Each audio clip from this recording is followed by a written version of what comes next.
The wind howled through the broken metal and twisted trees. Jace pulled his jacket tighter and stepped over the wreckage of what had once been an alien ship.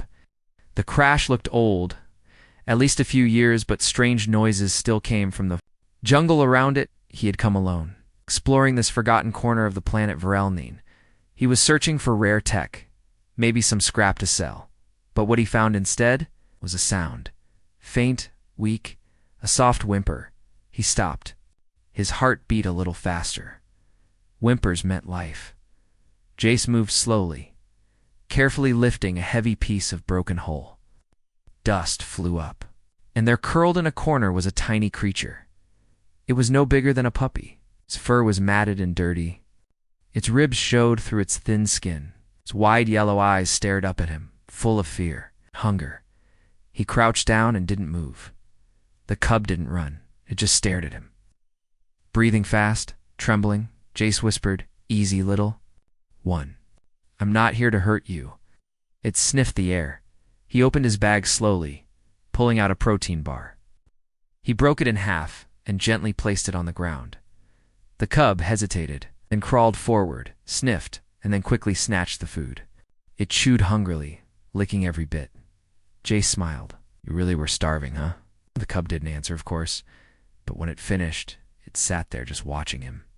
A few moments passed in silence. Then, without warning, the cub turned and ran into the thick jungle brush. Jace sighed. "Well, good luck out there." He stood, dusted off his knees, and turned back to his scanner. But then the trees began to shake. The ground vibrated, slightly beneath his boots. He froze, whatever was coming. It was big. He reached for his sidearm. Branches cracked. Heavy steps. Then a shadow moved between the trunks, large and feline. Jace took a step back. What the hell?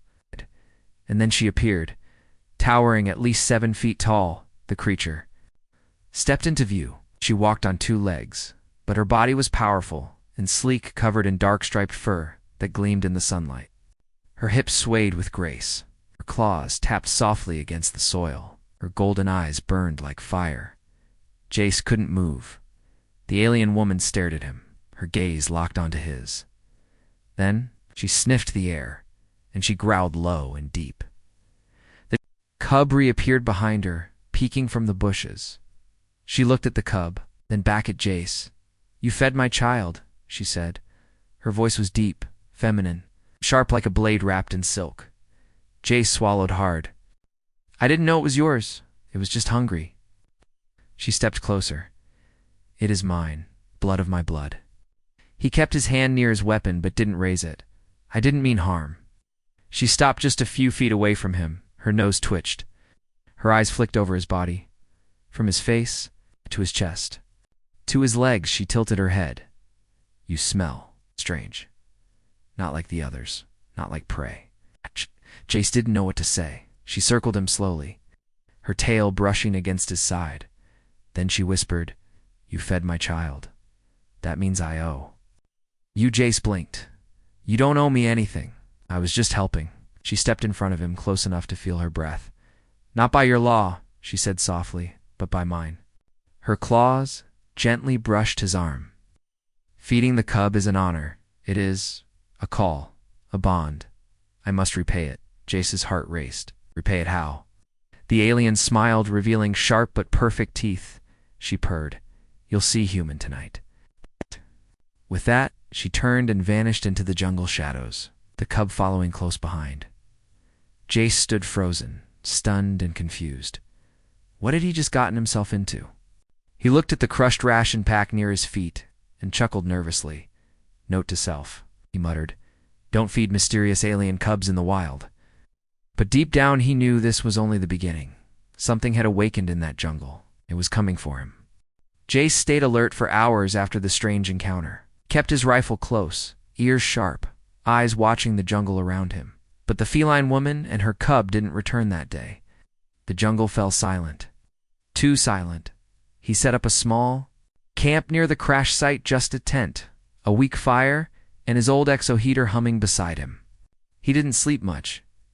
How could he? Images of her haunted him. That voice, those glowing eyes. the way she circled him like a predator, but didn't attack. The next night, just as the moonlight touched the tops of the trees, he heard it against oft rustling, steady footsteps. But this time, he didn't draw his weapon. He knew who it was. She emerged slowly, walking into the clearing like she owned the jungle. She had long black and gold-striped fur covering her arms and hips, her body lean and powerful, yet undeniably feminine. Her claws flexed gently at her side. She wore only a leather-like sash across her chest and hips, barely clothing, more ceremonial than protective, and her eyes were fixed only on him. "You stayed," she said. Jace stood up. "I didn't plan to. Just didn't get the chance to leave yet." She gave a low, almost amused growl. "Good." The cub ran ahead of her, happily bouncing toward Jace. It rubbed against his leg like a kitten, then sat beside his boot. She noticed her expression soften just for a second. "That one has chosen you," she said. "It remembers kindness." Jace crouched and scratched the cub's head carefully. "What's its name?" "Ricky," she replied. "Short for Riktala. It means sharp claw in the dark." Fitting, he smiled. "I'm Jace." "I know," she said, stepping closer. "The jungle whispered your name to me. You move like prey, but you smell like power." Jace raised an eyebrow. "Is that a compliment?" She didn't answer. Instead, she walked around his fire circle and sat across from him, her long tail swaying slowly behind her. "You said last night you owed me," he said. "I still do," she replied. He hesitated. "I didn't feed your cub to earn something. I just did what was right. And that," she purred, "is why you are rare." The air between them grew warm. The fire flickered between their eyes. The cub curled up near the fire and closed its eyes, already asleep. But Jace wasn't sleeping, not with her watching him like that. "I never got your name," he said. She nodded, "Nayli." Jace whispered it once. "Nayli," she shivered. "Say it like that again, and I'll assume you're ready to mate." Jace almost choked on his water. "What?" Nayli laughed, her voice rich and deep. "Relax, human. I do not claim you yet. I only test." Jace rubbed the back of his neck, flustered. "Is this a test I'm supposed to pass? Or fail?" She crawled closer across the ground, like a hunting cat butt, slow and graceful. "That depends," she whispered. "Are you afraid of me?" Jace met her eyes. "I probably should be." She moved until they were just inches apart. Her breath brushed his cheek. Her hand clawed but soft rested on his shoulder. "But you're not," she said, voice low. Jace shook his head. "No." Something electric passed between them. She leaned back. "Then I'll stay here tonight." He blinked. "Here in my tent." Nayli grinned. "You think I'd leave my cub unguarded after he gave his heart to you?" "Where you are, I must be," he stammered. "I don't have extra space." "I don't need space," she said, her tail brushing against his leg. Jace felt his heart race. "Okay, fine. Just do try not to scratch me while I'm sleeping." "I won't," she said softly, "unless you ask." With that, she stepped inside his tent, like she had done it 100 times. The fabric shifted. A soft growl of comfort came from within. Jace looked at the fire, looked at the cub, then took a deep breath and stepped in. Inside, she had already curled up on one side. Her body was warm, soft fur pressed against the sleeping mat. Her eyes were closed, but she spoke anyway. "You smell like safety, Jace. That is rare to me." He lay beside her, stiff and unsure. "I'm not used to sharing a tent with a jungle tigress." "You'll get used to it," she murmured. Moments later, her tail slid over his waist, wrapping him like a blanket, and though Jace should have felt scared, he felt protected. Maybe wanted. The jungle was quiet that night, too quiet. Inside the small survival tent, there wasn't much space. Jace lay stiffly on his side, barely moving, trying not to breathe too loudly. The warmth beside him was impossible to ignore soft fur brushing. His arm, the quiet purring of someone not quite asleep, and the occasional flick of a tail across his waist. Nayli, the alien tigress, was curled beside him, her long body fitting perfectly into the curve of his own. She wasn't even pretending. To keep a polite distance. She had claimed her side and some of his too. The cub, Ricky, was outside the tent in a self-made nest near the fire. Snoring gently like a kitten, Jace could hear him through the tent fabric. That innocent sound made everything feel stranger. Jace whispered to himself, "What kind of mess did I walk into?" "Mess," a sultry voice answered right beside him. He froze. "You're awake," Nayli chuckled, low and teasing. "I don't sleep easily in new dens, especially when there's an unfamiliar male at my back." Jace rolled slightly to face her. "Well, I didn't expect company." She opened her eyes, the golden glow softly lighting the shadows. "But now you have it, and not just company protection. Interest." Jace's eyebrows rose. "Is that what this is? Interest?" Nolly's fingers slowly traced a pattern along his arm. Her claws stayed retracted, but he could feel their gentle strength. "You fed my child? You didn't run from me? You shared fire and food? My instincts respond to that." She leaned closer. "May not understand my ways, but your scent. It confuses me." Jace's face flushed. "Confuses how?" "You smell like prey," she said softly. "But you act like a leader, a protector. That makes me curious." He looked away. "I'm not a hero, Nayli. Just a scavenger who happened to be in the wrong place." She tilted her head. "Or the right place." The words hung heavy between them. Outside, a distant howl echoed across the jungle. Nayli stiffened for a moment. Her ears twitched. "Trouble?" Jace asked, sitting up slightly. "Not yet. But the jungle is changing. When something new arrives, something strong, predators take notice." Her eyes turned serious. "And you, Jace, are new." He tried to lighten the mood. "So what you're saying is, I'm basically bait." She smiled slowly. "Delicious." "Bait?" His heart skipped. I should go check the fire." But Nayli grabbed his wrist firm, but not aggressive. "Stay." Jace paused. "Nayli." She leaned forward, her forehead gently brushing his. "You don't have to fear me. I wanted to take you. You'd already be mine." Jace gave a nervous laugh. Comforting, her smile widened. "But I respect your hesitation. It's rare among males of my kind." There was a long silence after that. The tent was filled with the sound of breathing, hearts beating faster than they should. Eventually, Jace lay back down, still tense, but no longer frozen. Nayli rested her head on his shoulder. "Tell me of your world." He blinked. "Earth." "Yes." "The place that made you kind to a starving cub." Jace hesitated, then slowly began to speak.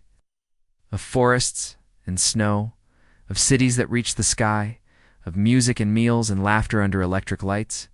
He spoke softly, his words painting pictures she'd never seen. She listened with her eyes closed, purring gently. When he finished, she said, "I want to see that world. One day, if it still exists." Jace frowned. Why wouldn't it? She didn't answer, but her silence spoke volumes. Later, as sleep finally began to creep in, Jace whispered, "Why did you really come back?" Nayli whispered back, "Because Ricky chose you, and I couldn't let you slip away." She nuzzled closer. "You're not just a stranger anymore. You're part of the story now. Our story." Jace stared at the tent ceiling, feeling the heat of her body beside him, the weight of her tail across his legs, and the pull of something deeper than survival. He had come here looking for scrap, but he might have found something he never expected. A home, a bond, a wild, dangerous heart that beat just beside his. Jace woke up with warmth pressed against his chest and something soft and heavy draped across his leg. It took him a moment to remember this wasn't a dream. It's the jungle, the cub, the alien tigress in his tent. It was all real. Nayli was still asleep beside him, breathing slow and deep. Her striped body rose and fell in rhythm, and her tail had curled tightly around his thigh like a possessive ribbon. Even asleep, she didn't let go. Jace tried to move gently, but one of her golden eyes flicked open. Her pupils widened, adjusting. "To the light? You're awake early," she murmured. "I'm a light sleeper," he said. "Especially when a 7-foot jungle queen is hugging my leg all night," she purred. "I didn't hear you complain." He didn't reply to that, The cub Ricky let out a yawn just outside the tent and pawed at the flap, ready to start the day. They stepped out together. The jungle air was thick with mist and bird song. Jace stretched, feeling soreness in muscles he didn't know he had. Nayli looked rested, powerful. Glowing in the morning light, she walked a short distance away and motioned for him to follow. "We do this before the sun climbs higher," she said. Jace hesitated. "Do what?" She held up a small carved bone. "Dagger." The blade shimmered faintly with blue veins, and the hilt was wrapped in something like jungle silk. "This is called the varnish," she said. "It is sacred to my people." Jace's instincts kicked in. Whoa. I didn't agree to any blood magic or ancient jungle sacrifice. Nayli smiled, not insulted. "It's not a sacrifice. It's a bond. One that cannot be broken once sealed." Raised an eyebrow. "A bond?" "You fed my child," she said seriously. "You shared your fire. You gave protection without asking anything in return. That act, ... must be honored properly. Not with words, but with blood." Before he could respond, she lightly sliced her palm. A thin stream of dark red blood flowed from the cut. She didn't flinch. She stepped forward and took his hand gently. "You must trust me, Jace." He looked at her eyes, at the cub watching nearby, at the jungle that had tried to kill him 10 times since arrival, and nodded slowly. "Okay, just don't cut too deep." She smiled and made a shallow cut on his palm. It stung, but it was clean. Then she pressed her palm to his. Their blood mingled. The effect was instant. The jungle went silent. The air grew thick. A faint humming surrounded them like the trees. Themselves recognized what had just happened. Jace's vision blurred for a second, like the world had shifted. Nayli whispered, "It is done." He pulled his hand back slowly. "What does it mean now?" She looked into his eyes. "You are under my protection. I will defend you with my life, but in return, you carry part of me in your spirit now. You are not just an outsider anymore." Jace opened and closed his hand, feeling a strange warmth pulsing through it. "That's a lot. It's more than a thank you," she said. "It's a claim." Jace raised an eyebrow. "You're claiming me?" "In a way," she said, "but not as a possession, as a partner." Before he could say more, the jungle's silence shattered. A deep growl echoed through the trees. Jace's instincts flared. That wasn't Ricky, was it? Nayli's fur stood on end? No, that ... is something old, something dangerous. The cub whimpered and ran behind Jace's. Legs, Nayli's claws extended. "They smelled the right," she said. "Blood carries power. It attracts things." Something massive stepped into view through the thick foliage. Jace backed up. It was a jungle stalker, a predator he'd only seen in scans. Muscles like boulders, thick scaly hide, and jaws that could snap a tree in half. Its 4 glowing eyes locked onto him. Nayli stepped in front of him without hesitation. The beast snarled and Nayli roared. Not like a human, not even like a big cat. It was something ancient and terrifying, a call of dominance that echoed across the trees. The beast lunged. Jacek raised his rifle, but Nayli was faster. She sprang forward, claws slashing, teeth flashing. The jungle exploded into chaos. The battle was fast, brutal. Nayli fought like a storm for fang and fury. She dodged with wild grace, sloshed with power born of survival. Jace fired when he had a clear shot once. Twice then had to duck when the beast crashed into a tree, blood flew. Screams echoed, but in the end, the jungle fell quiet again. Stalker lay dead. Nayli stood over it, panting, her arms streaked with blood, hers and the beast's.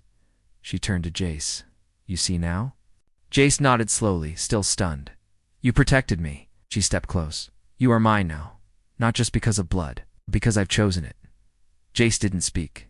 He didn't need to, because somewhere deep inside, something had shifted. Not fear. Not survival.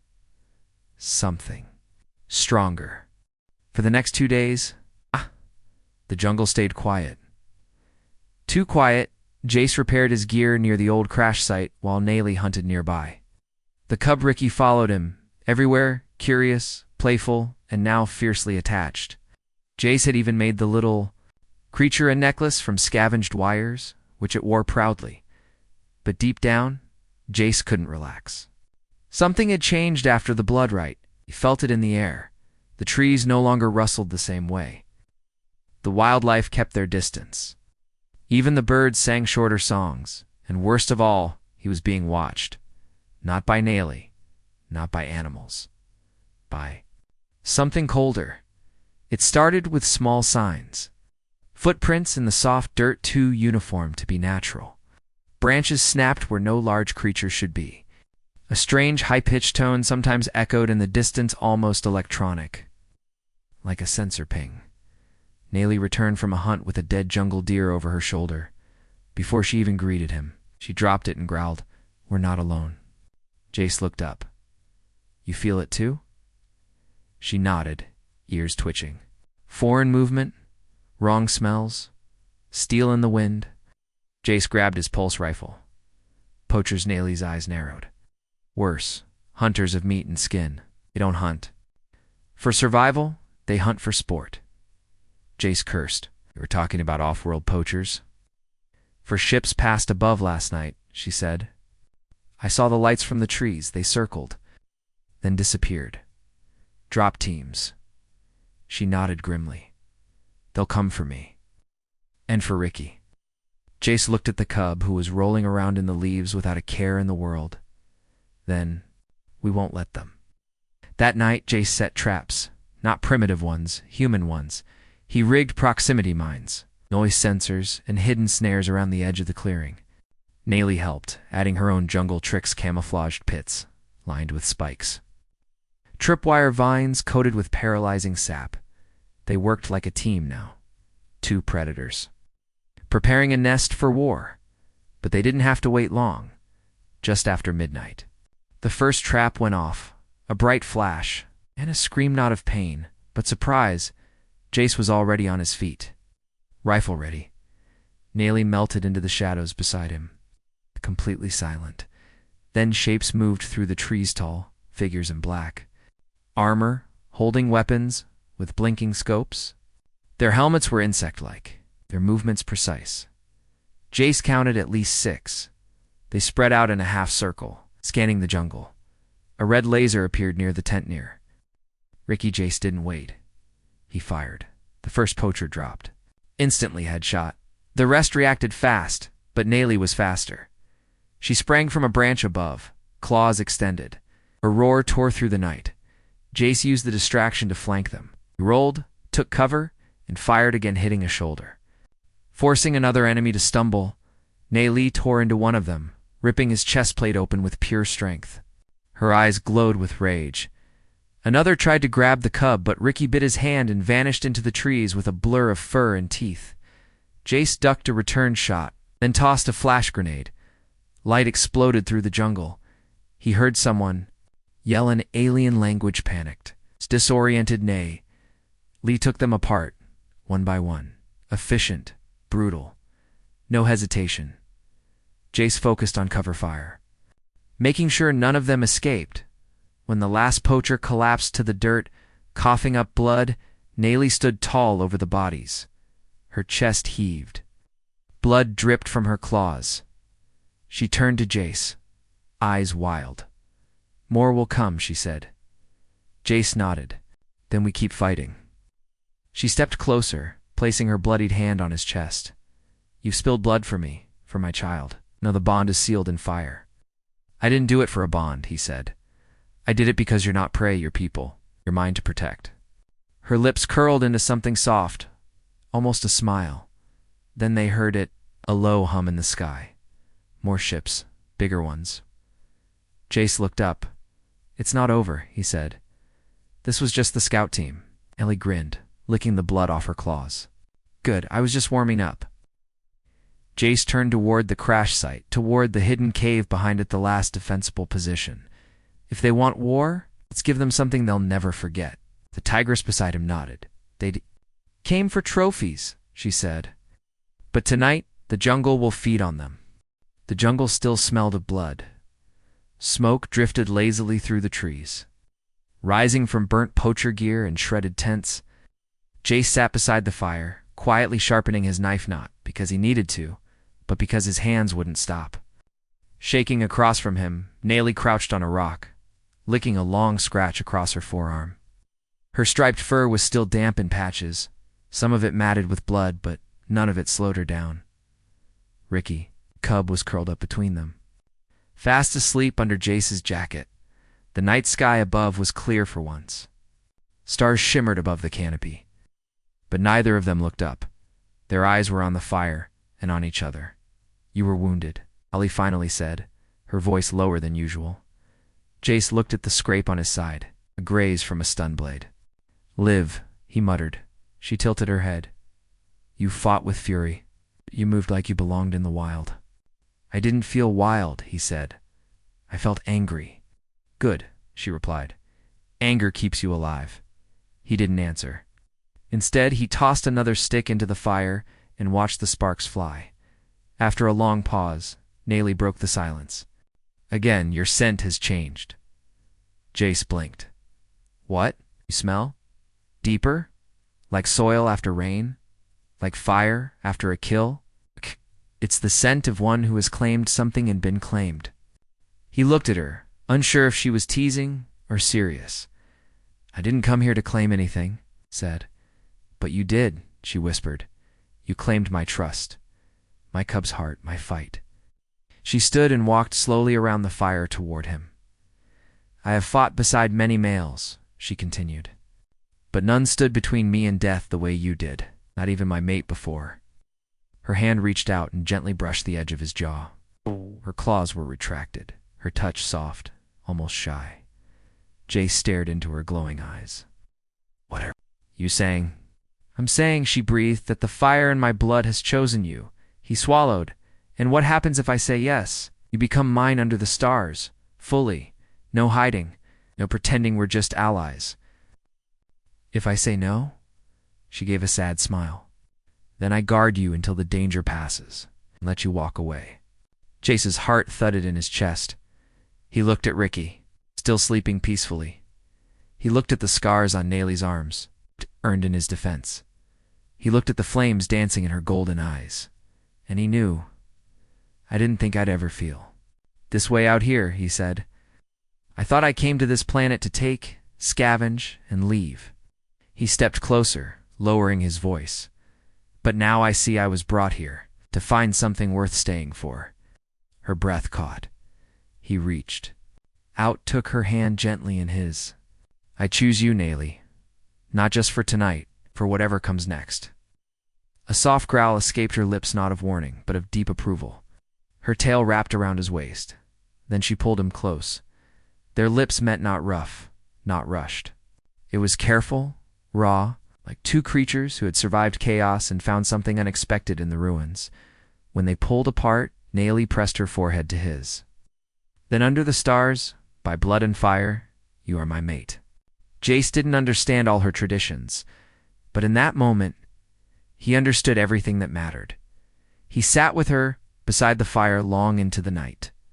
Later, Ricky stirred, climbed into Jace's lap, and purred softly.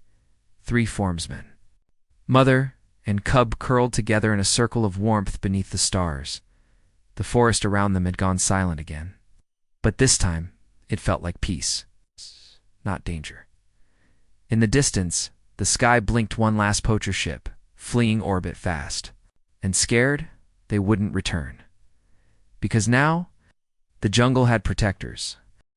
Weeks passed. The crash site that once smelled of smoke and fear now bloomed with life. Jace's tent had grown into a shelter, half jungle wood, half salvaged ship metal, and all held together by his stubborn will. And Nayli's sharp claws. He wasn't just surviving anymore. He was living in the morning. He trained with Nayli. She taught him how to climb without being seen, how to listen to the silence, and how to feel vibrations in the roots beneath his feet. In return, he taught her human tech motion sensors, solar power, traps that didn't kill but warned. Together, they became something more than just man and alien. They were a pair. No longer an outsider, Jace walked freely through the jungle. Even the trees seemed to bow to him now. Other creatures, dangerous ones, stayed away. They smelled the bond in his blood. They knew better than to test it. And Ricky, the little cub, had doubled in size, now faster, louder, and constantly getting into trouble. But wherever Jace went, Ricky followed. When they bathed in the stream, Ricky jumped in first. When Jace fixed the solar panels, Ricky tangled himself in the wires. And every time, Nayli watched them with a quiet expression. Not the wild tigress from before, not the fierce warrior, but something softer, something like love, one night under. A sky full of stars, Nayli sat beside Jace on the high cliff overlooking their new home. The fire below flickered, but the heat between them was stronger. "This is the place," she said, "where my old life ended." Jace didn't speak. He listened. "The ship crashed here. My mate died in the flames. I crawled out with Ricky in my arms. No weapons, no tribe, just fear." She looked at him, her voice low. "I thought I was cursed, that I would die alone." In the wild, Jace gently placed his hand over hers. "You're not alone now." Nayli leaned into him. Because of one small kindness, human feeding a starving cub, Jace chuckled. "Honestly, I thought it was a weird-looking cat." She smiled, brushing her striped tail along his back. "And yet, here you are, with a tigress as your mate." He looked at her. "And a cub who bites my boots?" They both laughed softly. Then she grew serious. "My people will find me one day. They'll ask why I bonded with an outsider. Some will challenge it, some will try to take you." This didn't flinch. "Let them try." Nayli purred with pride. "You've changed, Jace." He nodded. "So have you." A breeze passed over them, eyes glowing. "I want the jungle to know," she said, "that you are my chosen mate. Not just by blood right, but by the ancient call." Jace blinked. "What does that mean?" She stepped to the edge of the cliff, lifted her head, and let out a roar. It was different from before, not one of battle, but of declaration. It echoed through the trees, across rivers, into caves. All the wild things heard it. Jace stood beside her, watching the jungle respond, like birds, lifted into flight. Beast cries returned the call, and somewhere deep in the woods, something bowed its head. "You've told the whole forest," he said. She looked at him. "And if you accept it, now you must tell the stars." Jace raised an eyebrow. "The stars." Nayli pointed upward. "Speak your truth." He took a deep breath. He looked at the sky and shouted, not a roar, but a voice filled with certainty. "I am just human of Earth. I came here by chance. I stayed by choice. And I will fight for this jungle, this family, and this future." Silence followed, then ... The wind shifted, as if the world itself had approved. Nayli took his face in her hands and kissed him deeply, fiercely, and in that moment, nothing else mattered. No poachers, no crashes, just the wild. And the bond between a man and the tigress he'd never meant to love, but couldn't live without.